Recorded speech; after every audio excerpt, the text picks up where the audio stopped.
A veces, la vida nos coloca en encrucijadas que, a primera vista, parecen simples coincidencias, pero que tienen el poder de marcar nuestro destino para siempre. Todos hemos tenido 15 años, esa edad en la que el corazón late con una fuerza desmedida, donde el miedo y la valentía bailan una danza extraña, y donde la inocencia es un tesoro que, sin saberlo, corremos el riesgo de perder en un abrir y cerrar de ojos.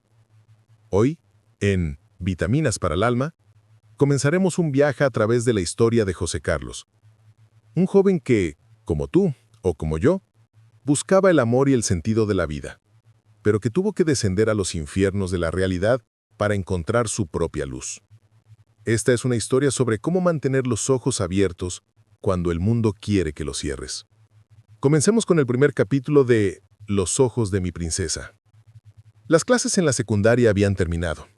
La tarde caía con un peso plomizo sobre la ciudad y José Carlos caminaba sobre el pavimento mojado, con la vista fija al frente. La lluvia, que al principio era una caricia tímida, amenazaba con convertirse en un aguacero. Pero él no se inmutaba.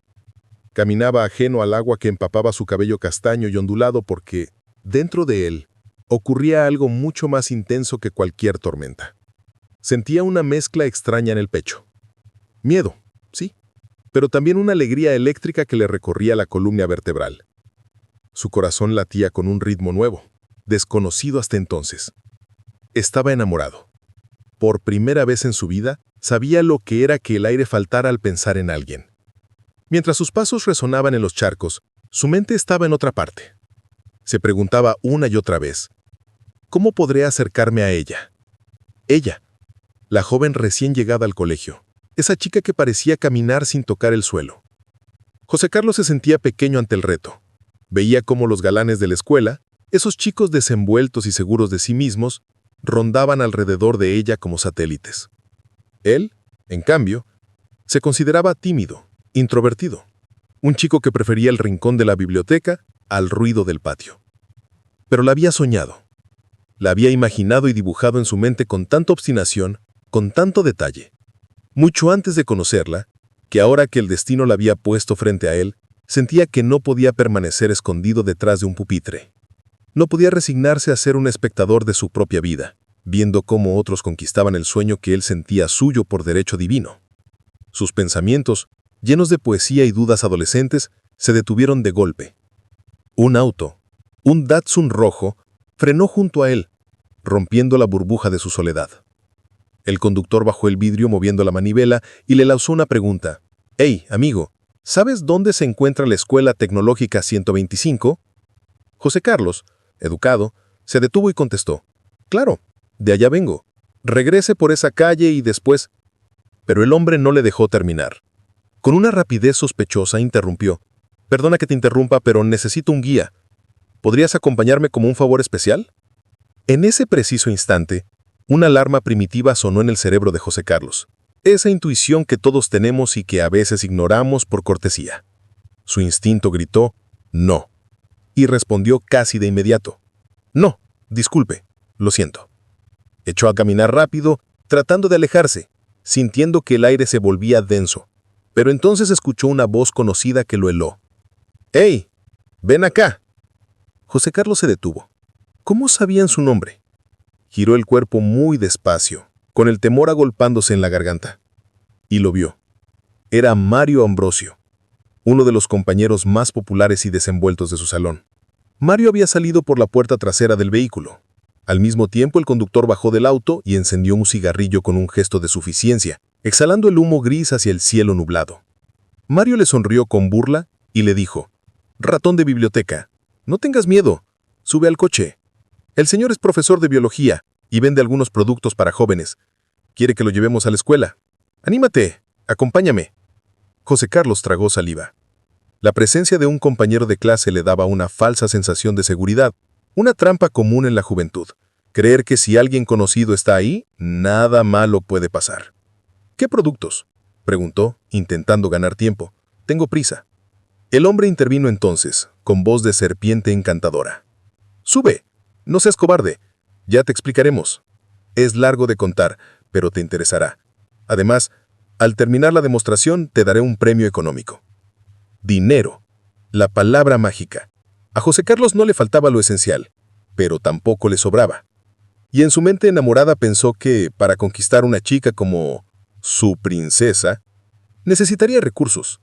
Además pensó ingenuamente que estar cerca de Mario Ambrosio, un experto en chicas, podría enseñarle algo sobre cómo desenvolverse. ¿Qué riesgo podía haber? El vendedor no parecía tener malas intenciones. Ese fue su error. Subió al auto. Cuando se percató de su fallo de apreciación, ya era demasiado tarde. Adentro, el ambiente era claustrofóbico. Olía a tabaco rancio y humedad. Un viento helado silbaba por la ranura de la ventanilla. José Carlos quiso cerrar el vidrio por completo. Movió la manivela con fuerza, pero esta giraba loca, sin funcionar. Estaba rota o manipulada. El hombre, conduciendo demasiado rápido para ser alguien perdido, comenzó el interrogatorio. ¿Cuántos años tienes? 15, respondió José Carlos. ¿Y cómo vas en la escuela? Bien, muy bien. El conductor lo miró por el retrovisor con una mueca cínica y soltó. No me digas que te gusta estudiar. Eres hombre, supongo. Aunque te guste estudiar, piensa, seguramente no te gusta tanto, y el trabajo que te voy a proponer es mucho más satisfactorio, algo que le agradaría a cualquiera. ¿El trabajo? Preguntó José Carlos, sintiendo un nudo en el estómago.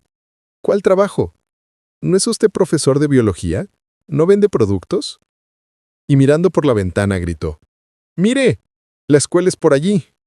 El hombre ni se inmutó. Ah, sí, lo había olvidado. Pero no te preocupes, conozco el camino. Sudor frío. José Carlos se repitió mentalmente una y otra vez. Estúpido, estúpido. Había sido engañado. Giró desesperado para ver a Mario, buscando complicidad. Pero Mario parecía estar en otro mundo. Hojeaba unas revistas con la boca abierta, totalmente absorto, como hipnotizado. El conductor sonrió mostrando unos dientes manchados. De lejos, su saco y corbata aparentaban seriedad. Pero de cerca, en la intimidad forzada de ese coche, José Carlos notó algo anormal y desagradable. El hombre era un poco visco. Tenía el cabello largo y grasoso. No te asustes, le dijo. Quiero ser tu amigo. Confía en mí. No te obligaré a hacer nada que te desagrade. José Carlos reunió todo el valor que le quedaba y exigió. Regréseme a donde me recogió. El hombre aceleró, conduciendo como un loco en plena zona habitacional, y respondió con calma. Claro, si no eres lo suficiente maduro para el trabajo, te regresaré. Pero no creo que haya ningún problema. Supongo que te gustan las mujeres, ¿o no? José Carlos estaba paralizado. Si sufrían un accidente a esa velocidad, tal vez podría huir entre los fierros retorcidos. Pero si no, ¿a dónde se dirigían con tanta prisa? Y entonces el hombre lanzó la pregunta que confirmaría la pesadilla. ¿Alguna vez has acariciado a una mujer desnuda? José Carlos carraspeó, incapaz de hablar. El hombre soltó una carcajada grotesca y ordenó. Mario, pásame una revista para que la vea tu amigo. Que se deleite un poco. Es una ocupación muy, muy agradable. Mario obedeció de inmediato, como un autómata. Vamos, ojeala, le dijo a José Carlos. No te va a pasar nada por mirarla. José Carlos abrió la publicación con manos temblorosas. En otras ocasiones había visto algunos desnudos, esas revistas que los compañeros escondían como tesoros prohibidos en las mochilas. Pero jamás algo así. Aquello no era erotismo. Era la condición humana degradada hasta el extremo. Las fotografías mostraban actos de una perversidad grotesca. José Carlos tocó el papel con las yemas de los dedos y sintió náuseas al pensar que eran personas reales, captadas por una cámara, vendiendo su dignidad. Mientras él miraba con horror y fascinación morbosa, el hombre comenzó a hablar de negocios. Muy bien. Necesito fotografías de muchachos y muchachas de tu edad. Como ves en mis materiales artísticos, el acto puede hacerse con una o con varias personas al mismo tiempo. Es muy divertido. También realizamos filmaciones. ¿Nunca has pensado en ser actor? El auto se internó por una hermosa unidad habitacional rodeada de parques y juegos infantiles. El contraste era brutal. Afuera, la inocencia de los niños jugando. Adentro, la oscuridad de un depredador buscando víctimas. De repente, el conductor señaló al frente. ¿Qué les parece esa muchacha? José Carlos y Mario levantaron la vista. Una jovencita vestida con el uniforme de su misma escuela caminaba por la acera. El auto llegó hasta ella y se detuvo. «Hola», dijo la chica, volviendo un rostro afable y lleno de pecas. José Carlos sintió que dejaba de respirar.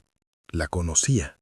Durante 2 semanas, mientras espiaba a su amada princesa, había notado que ella tenía una sola amiga, una confidente leal, y era ella. La chica pecosa que estaba a punto de ser abordada por el pornógrafo se llamaba Ariadne. El tipo repitió su táctica. «¿Qué tal, linda? Necesitamos tu ayuda. Nos perdimos y queremos encontrar una escuela secundaria». Ariadne, servicial, comenzó a dar indicaciones, pero el hombre le interrumpió. «No, no queremos que nos lleves. Vendemos productos, y quizá tú conozcas a alguien que se interese. Si nos acompañas, te daré una comisión». Ariadne, más perspicaz que José Carlos al principio, notó que había 2 personas más en el automóvil. «¿Por qué no lo llevan ellos?», preguntó. Era la oportunidad. José Carlos cerró la revista de golpe, sintiendo que le quemaba las manos. Accionó la palanca para abrir la puerta y salir corriendo, para gritarle a Ariadne que huyera. Pero se escuchó un golpe seco. ¡Clac! La puerta no abrió. El tipo se volvió hacia él con la velocidad y la furia de una fiera, y sonrió sardónico. «Solo se abre por fuera. Tranquilízate o te irá mal». Las manijas habían sido arregladas. Era una trampa perfecta. Quien subía al coche quedaba atrapado a merced del conductor. José Carlos comprendió el terror absoluto del secuestro. El hombre volvió su atención a la chica, cambiando la voz a un tono dulce. «¿Cómo te llamas?» «Ariadne», respondió ella. «Tú debes conocer a varias muchachas y ellos no», insistió el hombre. «Si nos deleitas con tu compañía unos minutos, te regresaré hasta aquí y te daré dinero». «¿Qué productos venden?», preguntó ella con curiosidad ingenua. El hombre le mostró un ejemplar del material pornográfico. Mario, desde el asiento trasero, se había inclinado hacia adelante, atento al morbo de la situación. Pero José Carlos, la vergüenza lo consumía. La culpa y la terrible sospecha de estar a punto de presenciar algo horrible lo hicieron hundirse en el asiento, escondiéndose detrás de la cabeza del conductor. No quería que Ariadne lo viera ahí, no quería ser parte de eso. Ariadne se quedó inmóvil con un gesto de asombro. No tomó la revista, pero sus ojos grandes no podían dejar de mirar las fotografías que el hombre le mostraba. «¿Cómo ves? Es interesante, ¿verdad?», la presionaba el sujeto. Ella permanecía callada, asustada pero paralizada. Entonces, el hombre sacó una caja de debajo del asiento y la abrió. «Esto es para cuando estés sola», dijo mostrando un objeto obsceno. «¿Lo conocías? Funcionas de maravilla como el verdadero. Vamos, no te avergüences. Tócalo». La joven observó el instrumento y luego, buscando ayuda, miró a José Carlos a los ojos. Él quería gritar, quería hacer algo, pero el miedo lo tenía atado. «Ya te sentirás con más confianza», aseguró el hombre. «Tenemos muchas otras cosas cautivantes que te relajarán». La chica estaba pasmada. El hombre comenzó a hacerle preguntas íntimas sobre su cuerpo, sobre sus sensaciones, invadiendo su privacidad con una calma aterradora. Ella, bajo la presión psicológica, solo respondía con monosílabos y movimientos de cabeza. Finalmente asintió. «Está bien, los acompañaré a la escuela, siempre y cuando me regresen aquí después». «¿Vive cerca?», preguntó el depredador. «Sí», y señaló hacia la esquina. «Por donde va cruzando aquella muchacha». «Es tu compañera», dijo mirando a José Carlos. «¿La conoces? Trae el mismo uniforme que tú. Estudio en mi escuela. Llámala. ¿Crees que querrá acompañarnos?». José Carlos sintió que el mundo se detuvo. Un frío glacial le recorrió el cuerpo entero. No podía ser verdad. Era demasiada desventura, demasiada crueldad del destino. Siguió la mirada de Ariadne y ahí estaba. Se trataba de ella, la estudiante de recién ingreso, la dueña de sus sueños. Seshid. El conductor tocó la bocina del automóvil. Sacó el brazo por la ventana y comenzó a hacerle señales, invitándola a aproximarse a aquel auto lleno de suciedad y mentiras. «¡Ven!», la llamó con voz potente, y luego girándose hacia los chicos en el asiento trasero, comentó en voz baja, con una satisfacción maligna que a José Carlos se le clavó en el alma. «Así se completan las 2 parejas». En ese momento, bajo la lluvia y atrapado en un coche que olía a peligro, José Carlos entendió que la vida no solo te presenta sueños, sino que a veces te obliga a luchar contra pesadillas para protegerlos. ¿Qué pasaría ahora? Su musa, su princesa, estaba a punto de caer en la misma trampa, y él estaba ahí, paralizado, testigo mudo de la oscuridad que acechaba su inocencia. Amigos de Vitaminas para el Alma, así termina el primer capítulo de esta impactante historia. José Carlos nos enseña hoy una lección valiosa. El mal muchas veces se disfraza de oportunidad, de curiosidad o de favores inofensivos. La intuición es la voz del alma, y cuando nos grita que algo anda mal, debemos escucharla antes de que las puertas se cierren y nos quedemos atrapados. ¿Qué harías tú en el lugar de José Carlos? ¿Tendrías el valor de actuar o el miedo te paralizaría? No se pierdan el próximo episodio, donde descubriremos si José Carlos logra romper sus cadenas y salvar a su princesa, o si la oscuridad logra consumirlos. Suscríbete y nutre tu alma con nosotros. Hasta la próxima.